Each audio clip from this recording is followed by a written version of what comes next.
আমাৰতো নতুন নতুন চৰকাৰ কৰিবলৈ গৈ আছে। আমাৰ 5টা গেৰেণ্টি আমি ঠিক কৰিছোঁ, দলে ঠিক কৰিছোঁ। সেইমতেতো মানে ৰাইজৰ কাৰণে চিন্তা কৰি পেলাই এই 5টা গেৰেণ্টি কৰা হৈছে। দুখীয়া দৰিদ্ৰ শ্ৰেণীৰ কাৰণে বেছিকৈ মেক্সিমাম আৰু মহিলাসকলৰ কাৰণে কৰা হৈছে। আৰু যিবিলাক মানে কলেজ গোয়িং ষ্টুডেণ্ট আৰু বেটাৰ এডুকেশ্যন ল'বৰ কাৰণে যাৰ কেপাচিটি নাই, যাৰ পৰিয়ালত কেপাচিটি নাই, তেওঁলোকক আমি সহায় কৰিম বুলি আমি প্ৰতিশ্ৰুতি দিছোঁ।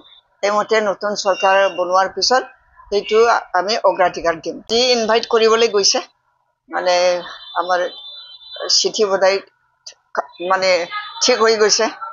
মানে সকলো আমাৰ অসমত যিসকল বিশিষ্ট ব্যক্তি তেওঁলোকক ইনভাইট কৰা হ'ব। আৰু ভূটানৰ পৰাও ৰজাক ইনভাইট কৰা হ'ব। তো এনেকৈ ত্ৰিপুৰাৰ পৰাও ইনভাইট কৰা হ'ব। এনেকৈ ডিষ্ট্ৰিক্ট কাউন্সিলবিলাকৰ যিবিলাক হেড মানে চিফ তেওঁলোককো ইনভাইট কৰা হ'ব। অট'নমাছ কাউন্সিলৰ ফালৰ পৰাও ইনভাইট কৰা হ'ব। আৰু ৰাইজে আমাৰ যিটো 5টা গেৰেণ্টি ৰাইজক আমি যিটো প্ৰতিশ্ৰুতি দিছোঁ, ইয়াৰ ওপৰত নিৰ্ভৰ কৰিয়ে আমাক মানে স্বতঃস্ফূৰ্তভাৱে তেওঁলোকে নিজৰ মূল্যৱান ভোটটো প্ৰদান কৰিছে। যাৰ কাৰণে আমাক চৰকাৰ কৰিবৰ কাৰণে যিখিনি প্ৰয়োজন তাতকৈ অধিক আমি মানে কেণ্ডিডেটবিলাক জয়যুক্ত কৰিব পাৰিছোঁ। ৰাইজে আশা ৰাখিছে, BPF চৰকাৰৰ ওপৰত নিৰ্ভৰ কৰিছে। কাৰণ 5টা বছৰত ব্যক্তিগতভাৱেও একো পোৱা নাই, সামূহিকভাৱেও মানে একো দেখা নাই।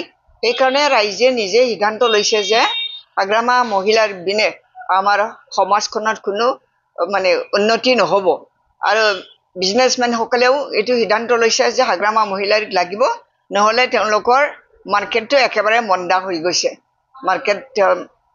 মাৰ্কেটটোৱে এনেকুৱা ডাউন হৈ গৈছে, যাৰ কাৰণে তেওঁলোকে নিজেই সিদ্ধান্ত লৈছে যে এইবাৰ আমি হাগ্ৰামাকে আনিব লাগিব। হাগ্ৰামাৰ অধীনত আমি চৰকাৰটো পাবৰ কাৰণে আমি মানে চেষ্টা কৰিম।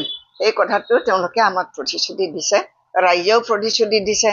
এই 5টা বছৰত আমি এই চৰকাৰৰ পৰা একো দেখা নাপালোঁ, সেই কথা সকলোৰে মুখে মুখে আছে।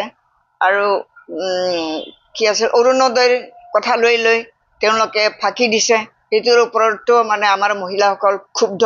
সেইকাৰণে মহিলাসকলে মাদাৰ্ছে যিহেতু ডিচিশ্যন লৈছে, আমাৰ মাতৃসকলে যিহেতু ডিচিশ্যন লৈছে, ইয়াত আৰু ৰখা নাই আৰু। সেই গতিকে আমি সহজতে ইমানকেইটা চিট প্ৰয়োজনতকৈ আমি অধিক চিট আমি পাইছোঁ। সেইকাৰণে ৰাইজক মই আমাৰ ফালৰ পৰা আন্তৰিক শুভেচ্ছা আৰু শ্ৰদ্ধা জ্ঞাপন কৰিছোঁ, তেওঁলোকক আন্তৰিকভাৱে ধন্যবাদ জ্ঞাপন কৰিছোঁ।